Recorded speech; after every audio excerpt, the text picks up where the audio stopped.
Welcome back to the deep dive. Today we're undertaking something that demands more than just your attention. It's going to require your full emotional and I think intellectual. It really is. The material we have in front of us it's a unique and incredibly sensitive testimony from a former captive, Elkana Bukhbut. Held for nearly 700 days before he eventually returned. That's absolutely right.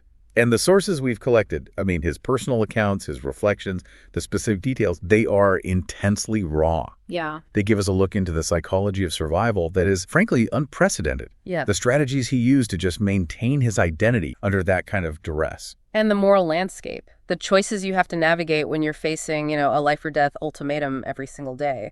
So our mission for this deep dive is clear. We are going way beyond the headlines here. We need to try and extract the core lessons that are embedded in his, 695-day journey. Exactly. We're looking for the psychological anchors he held on to. The surprising moments of resistance, even the moral compromises made just for the sake of survival, and I think ultimately the profound lessons he brings back with him. Lessons about gratitude and sacrifice. And we have to start with the thing that compelled him to share his story at all. Right. Because this isn't just about processing trauma for him. It's an act of obligation. Exactly. Before we even get into the horror of his captivity, we have to frame this whole thing with what we're calling the debt of gratitude. He makes it so clear that the reason he speaks is because he feels this intense, almost crushing obligation to the people who fought for him. It's a remarkable starting point. After everything he endured, his first reaction isn't self-pity. It's not even anger at his captors. No. It's this overwhelming thankfulness for his freedom. And he points to two sources for his survival: the creator, and so critically, the soldiers who risked and in some cases lost their lives trying to get him and others out. And he doesn't treat this thankfulness as some passive idea. It's not just a feeling. No, it's active. It's an active recognition of a collective cost. He knew every single day he was down there that his survival, potential survival, was tied directly to their sacrifice. And that creates this powerful sort of dual theme in his whole story. You have the individual horror that he experienced below ground, juxtaposed with this collective, often fatal effort happening right above his head. This debt, as he calls it, it's the engine that drives his life now. It's why he goes to the memorial sites. It's why he seeks out the families of the fallen.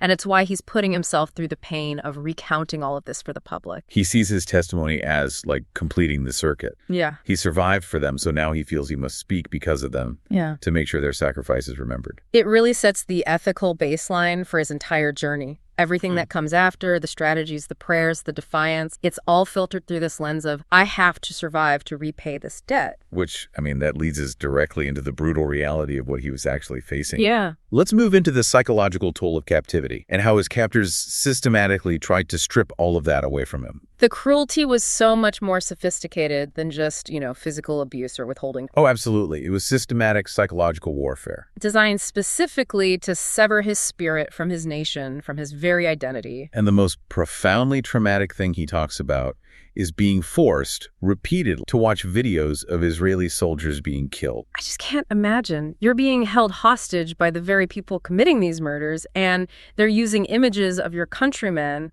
the people literally fighting for your life, as a continuous torture device. Think about that mental loop it creates. You're held by your enemy, and they are constantly showing you proof that your protectors are failing, or even worse, dying while trying to defend you. He talks about begging them to stop, pleading with them, but they just kept going, almost robotic. Another video and another video. That is a targeted act of spiritual annihilation. It's meant to destroy hope by destroying the image of the defender. It's designed to make the captive feel utterly isolated, abandoned, defeated. Not just physically, but nationally. Exactly. And you can see how it worked, at least for a time, in the language he uses to describe himself in those moments. He said he was reduced to just another number. Number 22. Specifically, number 22. He felt he'd lost his name, his identity, his entire connection to the outside world. And that reduction to number 22 is the absolute classic mechanism of dehumanization. Your unique history, your family, your faith, all of it just gets erased. Yeah. You're just an inventory item, a statistic in their campaign. It's the polar opposite of that debt of gratitude we were just talking about. Right. It's an attempt to erase the very person who owes the debt, to make their survival meaningful. And this was all happening while he was also experiencing this real-time grief for his friends and partners who were being killed in the fighting. That's such a critical point. This experience wasn't sterile or isolated. He was intimately connected to the ongoing cost of the war. He may have been number 22 to them, but inside, he was a grieving friend. And he lists them, and the weight of these names is just immense. Oshri, Michael Vaknin, Yonatan Zohar, Aidan Hadori, Bar Schechter. Abraham Neri Hacohen. Abraham Neri Hacohen. This list, it's a testament to the community and the life he lost while he was just trying to survive down there. And there's one detail that just stands out with his agonizing sharpness. It emphasizes that constant danger, the razor-thin margin between life and death. What's that? He specifically mentions that Abraham Neri Hacohen was killed just 2 weeks before Elkana himself was finally released. 2 weeks? Wow. 2 weeks.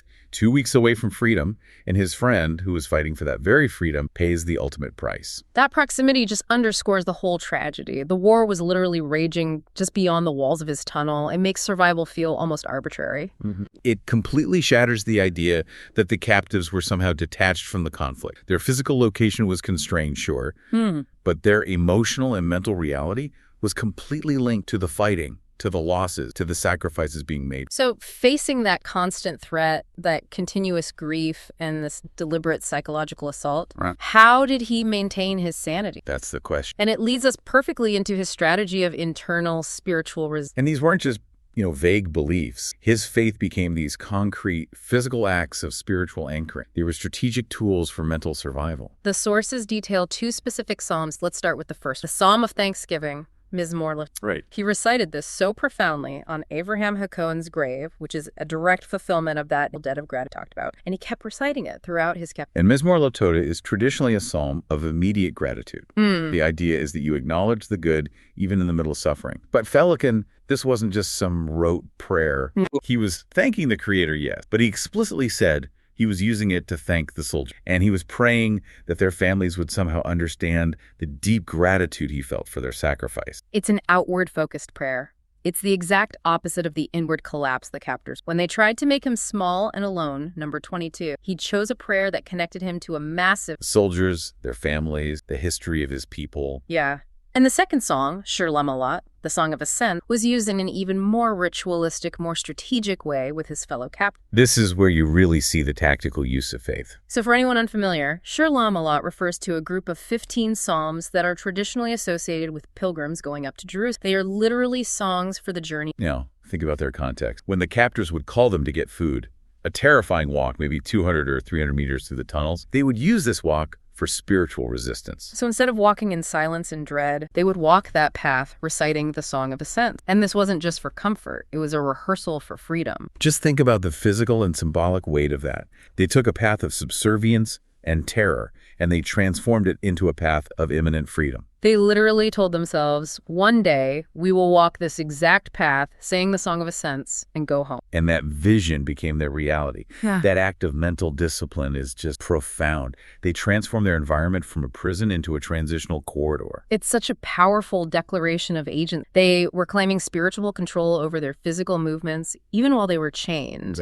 And the crucial insight he shares is that his faith wasn't lost, or even challenged by, which you might expect. Right, you'd think it would be. Instead, it was sharpened. It was strengthened. The extremity of the situation forced his spiritual beliefs to become this physical, tangible strategy for survival. And this kind of structured resistance against being dehumanized, it brings us right into this territory of moral calculus, which is our next section. The strategy of survival and the truly agonizing choice he faced with the conversion ultimatum. The sources show a really clear pivot point in his treatment. About a month and a half before he was released, the captors started to believe the deal wouldn't happen. And that led to a significant hardening of conditions. The psychological screws tightened dramatically. They started to harass us strongly. This meant deliberately worsening hygiene, manipulating the food supply, just ramping up the aggression. They were preparing for a long siege, or maybe worse. Yeah, or maybe preparing to execute their captives. And the climax of this whole pressure campaign was the ultimatum. They demanded he must convert to Islam or they would kill him. And we really have to pause here and understand the twisted rationale the captors presented. Okay. They claim that based on their religious belief, they are forbidden from killing a Muslim, but they are permitted to kill a non-Muslim. So that gave them this perverse theological justification for either murder or forced conversion. Exactly. It put Elkana in a truly impossible position. Choose between physical survival and theological purity. And this is the moment where his strategic mindset just completely took over. It overrode the immediate emotional and religious aversion he must have felt. His internal response was like a commander assessing a threat. He didn't get into a theological. He just asked them, cold and clear. If not, you kill me, and if yes, you leave. He was stripping the situation down to its fundamental tactical risk. His decision was agonizing, but from a strategic standpoint, it was clear. He accepted the demand, he said a phrase in Arabic, he performed some requested action. But he did it purely as a tactical maneuver to survive for his family, specifically for his son. This is a moment that just demands such deep analysis. He justified it using a warfare principle. In strategy, wage war. For him, the war wasn't fought with guns. It was fought with his mind and his body. And he determined that saving his life for his son was the ultimate mission. And if this tactical compliance, price of extraction... And we have to remember the context of his own spiritual tradition. While this is a profoundly compromising act, there's a concept in Judaism called pikur nefesh, which the preservation of human life overrides almost all other religious commandments. Now, forced conversion is often considered one of the very few exceptions, but in a scenario of absolute duress, total isolation, he prioritized the life he could save, his own for his son. He had to completely compartmentalize. The act became a performance, a tactic,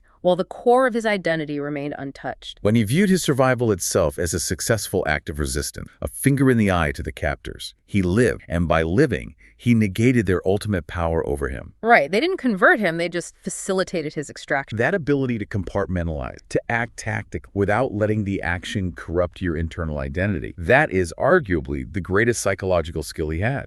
And this mindset, this refusal to be fully defeated, it led to some really bizarre and unexpected dynamics with his captors in those later months. Absolutely. The psychological lines just got so blurry. I mean, at some points, he found himself strengthening a confused captor emotion. Think about that for a second. The captive is reassuring the captive. It says so much about the pressure on the captors themselves. They weren't these monolithic, ideologically pure machines. No, they were individuals under pressure. Yeah, managing a highly uncertain situation, waiting on negotiation. Elkana, with his own psychological resilience, he recognized their uncertainty. And he would tell them, don't worry, there will be a deal. He's offering them psychological stability, which gave him this fleeting, almost perverse sense of control. And this defiance, it extended to him openly questioning the competency of Hamas itself. Oh, that's right. She asked about the negotiations, and a captor admitted Hamas hadn't replied to... And Elkana's response was just pure, brazen contempt. He said, what kind of organization is Hamas? You took people and you can't even keep them.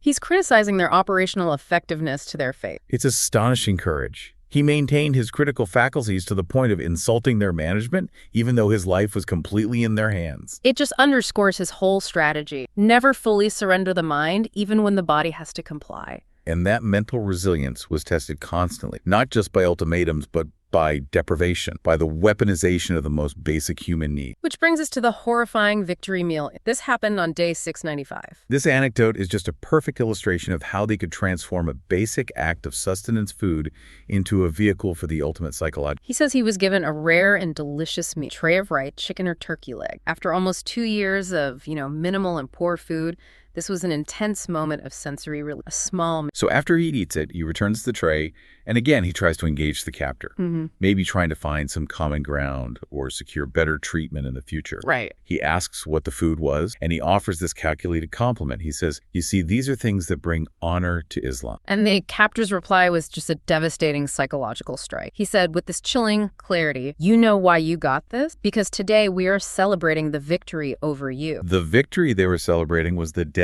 of a combat engineering unit across the street in a booby-trapped building. So the rare, delicious food, it was a trophy, a celebratory meal of murder, and he had been forced to consume. Elkana's physical and mental reaction was instant. Yeah. He said he wanted to vomit. That small, fleeting moment of pleasure was immediately poisoned. The food became a symbol of trauma and grief. It's psychological torture at its most insidious. They didn't just kill his countrymen, they forced him to unknowingly participate in the celebration of their death. They weaponized his most basic human need, nourishment, to inflict this profound ideological pain. And the impact of this deprivation and how they weaponized simple things, you can see it in the changes to his life now, after captivity. Let's look at the idea of small mercies and sensory appreciate. These are the details that really show the lasting scar, but also the immense appreciation for life. He talks about the simple things he used to pass the time. Like using the captor's own toiletries, simple tissues or toilet paper, just to manipulate the material. When you're denied any intellectual stimulation, the simplest physical activity becomes a way to have control. Folding, tearing, counting, it's a tiny exercise and meant a way to anchor yourself in the present. And the luxury of smell. After 2 years, he somehow got a hold of perfume, bosom. This isn't just about smelling good. Bosom is specifically used in Jewish tradition during the Havdalah, marks the end of Shabbat. And he made a point of applying it on Fridays in honor of Shabbat. This was a deliberate, powerful act of preserving his culture and his dignity. It was a weekly affirmation that, despite where he was, his internal life was still structured by ritual and time. He was honoring the Sabbath in the darkest place imaginable. These are monumental details for someone who lost everything. They represent control, identity, and the preservation of his sense of self. And the most immediate, profound physical change his family noted. It relates to hygiene. His wife notes that he now takes 30-minute shower. Before, it was 10 minutes. He explains it with such striking clarity. Water and soap are now a world to him. When you're denied that simple luxury for so long, the abundance of it becomes sacred. The shower is an immersion in freedom, a tangible washing away of the confinement, the filth of the past. It's an act of purification. So if his internal strategies for survival were focused on psalms, resistance, tactical calculation, where did the external hope come from? Right, let's turn our attention outward to Section V, the external heroes, sacrifice, and safety. It's remarkable that on day 695, the very same day as that traumatic victory meal incident, he also had this moment of immense spiritual breakthrough, a sudden, powerful infusion of hope. He received a photograph of his young son, Ram David. After that level of isolation, getting any connection to the outside, especially child, was seismic. And he instantly interpreted it as a direct sign from the Creator. His logic was immediate and powerful. If he gave me to see him now, soon I am going home. That photograph transformed this abstract hope, tangible promise. It was the absolute, undeniable proof that the future he was fighting for still existed. And that tangible anchor gave him the strength he needed to withstand the trauma of the victory meal that happened earlier that same day. Yeah. The external cost of the war was immense, but the external reason for fighting Ram David was This renewed sense of hope, of purpose, it just fueled his need to honor the external heroes. And this led to his tribute to the police and soldiers who made the ultimate sacrifice. He specifically visited the grave of Arthur Stab, a police officer who was killed defending the very location where Elkana himself had been that. He witnessed the heroism first. He talks about seeing with his own eyes the critical role the police played, how they used their own bodies to protect civilians. That's a visceral image. And Stab's sacrifice wasn't just a casualty of duty, it was a conscious choice. He refused to go home. He told his family he would only return after the children were safely evacuated. He consciously chose to give his soul for the public. This is the level of dedication Elkana attributes life. He stresses that while many focus on the army, he saw the police in action. He argues that if the police hadn't been there that day, the disaster would have been much, much greater. Even though they were often armed with smaller weapons compared to the scale of the attack. It's a vital reminder that heroism is multifaceted. It's the person with the small weapon who stands in the breach and makes that conscious choice. Elkana's profound gratitude to Stab is a cornerstone of his reality. He knows he returned to his son because Stab chose not to return home. Which brings us to that moment of reunion, the completion of the strategy of survival. Section 6, the return home.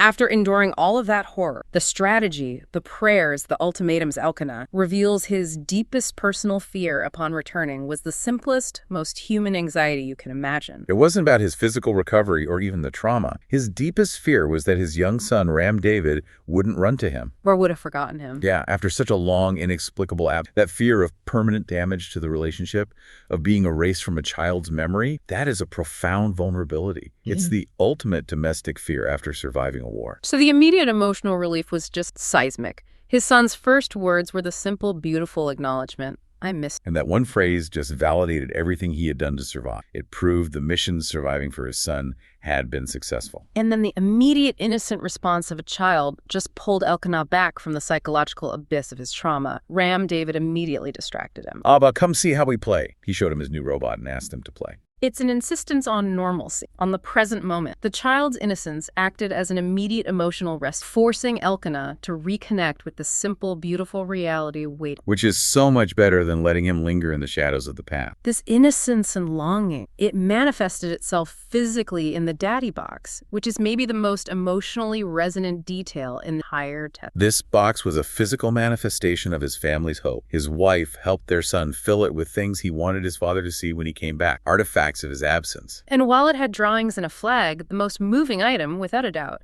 was a homemade binocular he made in kindergarten. When Ram David was asked why he chose to make binoculars, his answer was just incredibly poignant: to search for Daddy. But the detail that just takes it to another level is that they didn't just make one pair of binoculars. No, they made two. One for Ram David and one for his mother. They would both go out onto the balcony, side by side, holding their kindergarten binoculars, searching the horizon for. It wasn't just a child's craft project. It was a shared ritualistic act of communal hope, of physical defiance against despair. The child's creativity literally translated their anxiety into a tool for proactive hope. And the other items in the box drawings of Mom, Dad, and Ram, a national flag, a toy plane, each one represented a tangible dream of return. They were anchors for the family, just as the Psalms were anchors for Elkanah. It really solidifies this idea that while he was fighting a psychological war below ground, his wife and son were fighting a war of hope and memory above ground, sustained by these small creative acts of longing. And finally, we get this immense emotional release of the birthday blessing. Yes. The one Elkanah wrote for Ram David's 5th birthday while he was still in captivity.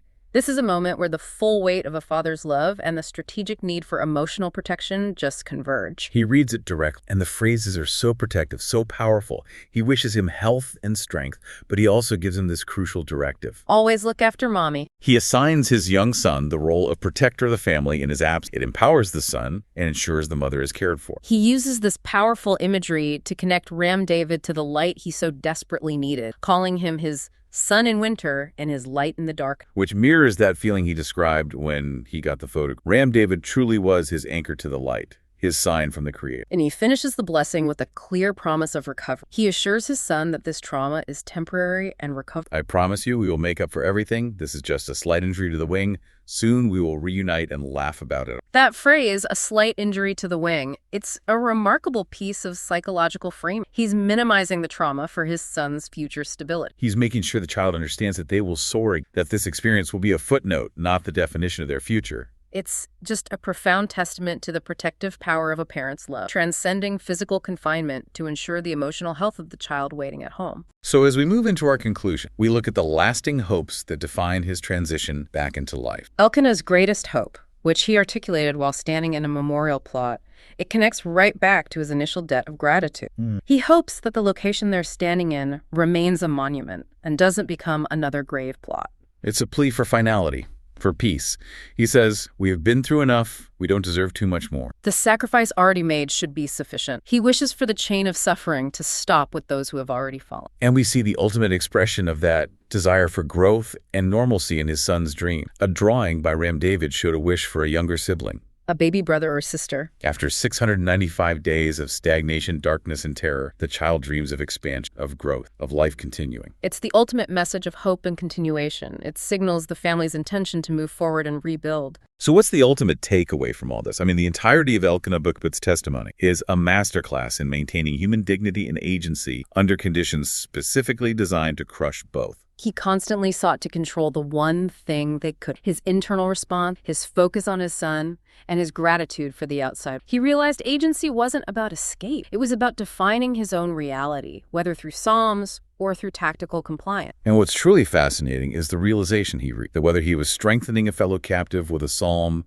or even providing psychological reassurance to a bewildered captor, the very act of maintaining hope and critical thinking was his ultimate weapon. He refused to let the captors define his value or his... Which raises an important question for all of us. We live in a world saturated with information, often focused on ongoing conflicts, political noise, deep uncertainty. It's easy to feel overwhelmed, isolated, or reduced to just another number in the system. So we have to ask ourselves, where do you find that concrete, indisputable sign from the Creator, that anchor, that allows you to remain strong and focused on what truly matters, just as Elkanah saw in the photo of Ram David, 95. Finding and focusing on that singular, undeniable reason for resilience, be it family, faith, or purpose, is the crucial, profound lesson of survival that Elkana Bukhbut offers to the world. A truly challenging and profound deep dive. Thank you for joining us as we analyze and honor